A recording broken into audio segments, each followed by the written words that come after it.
बिस्मिल्लाहिर्रहमानिर्रहीम। अस्सलाम वालेकुम नाज़रीन कराम, एक नई वीडियो और एक नए मौजू के साथ आपकी खिदमत में हाज़िर होते हैं। बात करने जा रहे हैं किराए की कोख के ख्वाहिशमंद जोड़ों का यूक्रेन की बजाय जॉर्जिया का रुख क्यों शुरू हो गया और मैं ये अपने बच्चों की परवरिश के लिए कर रही हूँ। इस वीडियो की डिटेल में जाने से पहले अगर आप मेरे चैनल पर नए हैं और पहली दफ़ा आए हैं तो जल्दी से जल्दी चैनल को सब्सक्राइब कर लें और बेल आइकन को ज़रूर दबाएँ ताकि मेरी लेटेस्ट वीडियो आप तक पहुँचती रहें। यूक्रेन यूरोप का एक ऐसा मुल्क था जो तजारती सरोगेसी यानी किराए की कोख के ख्वाहिशमंद अफराद के लिए पहली पसंदीदा जगह था, मगर अब वालिदैन बनने की ख्वाहिशमंद अफराद जॉर्जिया का रुख करें जहाँ इसकी कीमतें बढ़ रही हैं। रूस के हमले के बाद यूक्रेन में शरह पैदाइश कम हुई है जो 90 साल की कम तरीन सतह पर है और मुकामी औरतों पर शदीद दबाव है, इसलिए अब सरोगेसी के लिए बैरून मुल्क से ख़वातीन को भर्ती किया जा रहा है। अगर इस काम में पैसे ना होते तो मैं ये काम नहीं करती, ये कहना था 37 अलीना का, जिनका नाम तब्दील किया गया है और उन्हें जॉर्जिया की एक सरोगेसी एजेंसी के साथ मुआहदा किया है ताहम वो एक और जोड़े के लिए हामला हो सकें। हामला होने के बाद इन्हें माहाना $500 और बच्चे की पैदाइश के बाद $15,000 दे दिए जाएंगे। वो कहती हैं कि मैं इन ख़ानदानों की मदद करना चाहती हूँ जो अपना बच्चा पैदा नहीं कर सकते। बहुत से ऐसे ख़ानदानों को देखती हूँ जो दिल बर्दाश्ता होते हैं और क्योंकि इनके बच्चे नहीं हो सकते, सबसे पहले मुझे पैसे की ज़रूरत है, मुझे अपने ख़ानदान के लिए बेहतरीन ज़िंदगी चाहिए, मुझे अपने और अपने बच्चों के लिए मजबूत बनना होगा। आलमी सतह पर सरोगेसी अरबों डॉलर की सनत है और अलीना को जॉर्जिया की एजेंसी ने इनकी आबाई मुल्क कजाकिस्तान से भर्ती किया था जहाँ वो 2 बच्चों के साथ एक अकेली माँ के तौर पर रहती हैं। सरोगेसी के अमल के दौरान वो कपड़ों की दुकान में काम करके अपनी आम मुलाजमत से तकरीबन 3 गुना ज़्यादा कमाएंगी। वो कहती हैं कि मुझे अपने बच्चों के अलावा किसी और चीज़ की परवाह नहीं है। वो जॉर्जिया के दारुल हुकूमत तबलीसी जाने का इंतज़ार करें ताकि एक जोड़े के जनीन को इनके रहम में मुंतकिल किया जा सके। वो कहती हैं मैंने खुद को इसके लिए तैयार किया है लेकिन मुझे लगता है कि मैं यहाँ अकेली हूँ, कोई मददगार नहीं है। यूक्रेन की जगह अब जॉर्जिया यूरोप में सरोगेसी का मरकज़ है लेकिन यहाँ की आबादी यूक्रेन से 10 गुना कम है, इसलिए एजेंसियाँ वस्ती एशियाई ममालिक से अलीना जैसी ज़्यादा से ज़्यादा ख़वातीन को भर्ती कर रही हैं और अपनी कोख किराए पर देने वाली ख़वातीन को जितनी ज़्यादा रकम मिल रही है इसने ख़वातीन पर इस अमल के दौरान पड़ने वाले दबाव के हवाले से तशवीश पैदा की है। हत्ता कि इस सनत से जुड़े अफराद भी इस बारे में आवाज़ उठा रहे हैं।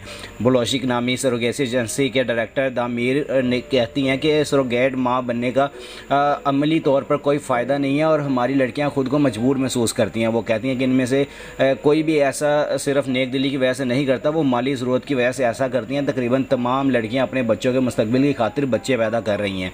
इनकी एजेंसी 20 से 34 साल की उम्र की ख़वातीन के लिए टिकटॉक और इंस्टाग्राम पर इश्तहारात का इस्तेमाल करती है और इसकी मांग में इजाफे का मतलब है कि ख़वातीन से मिलने के लिए कजाकिस्तान में अपने 3 दफातर और कभी कभार चीन भी जाती हैं। अगरचे सरोगेट्स की फ़ीस में इजाफा हुआ है लेकिन दामीर का कहना है कि कजाकिस्तान में महंगाई में भी इजाफा हुआ है। कुछ ख़वातीन अपने कर्ज़ों की अदायगी के लिए अपनी दूसरी या तीसरी सरोगेसी के लिए मुआहदे कर रही हैं।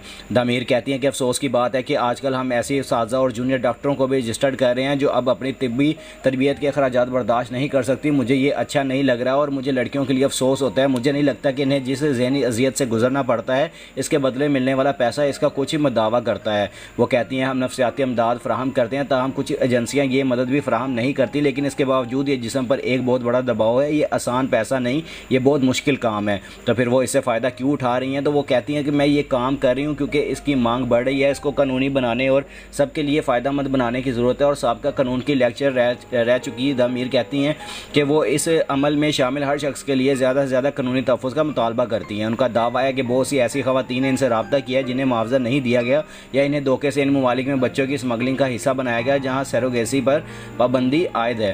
ताहम जिन ख़वातीन से हमारी मुलाकात हुई वो सब मुतमईन थी और इनमें से कोई खुद को मजलूम नहीं समझती और बहुत सी ख़वातीन को इस पर फ़ख्र था कि वो दूसरों के बच्चों के साथ साथ अपने बच्चों की भी ज़िंदगी बना रही हैं। ताहम इन्हें आबाई मुल्क में सरोगेसी को एक समाजी दाग समझे जाने पर मायूसी थी। सबीना तीसरी बार अपनी कोख को किराए के लिए इस्तेमाल कर रही थी और इस वक्त वो 7 माह की हामला है। सबीना ने हमें वस्ती तबलीस में वाक़ अपने अपार्टमेंट में मदऊ किया और ये रिहायशी सरोगेसी एजेंसी की तरफ से किराए की कोख फराहम करने वाली हामला ख़वातीन को दी जाती है।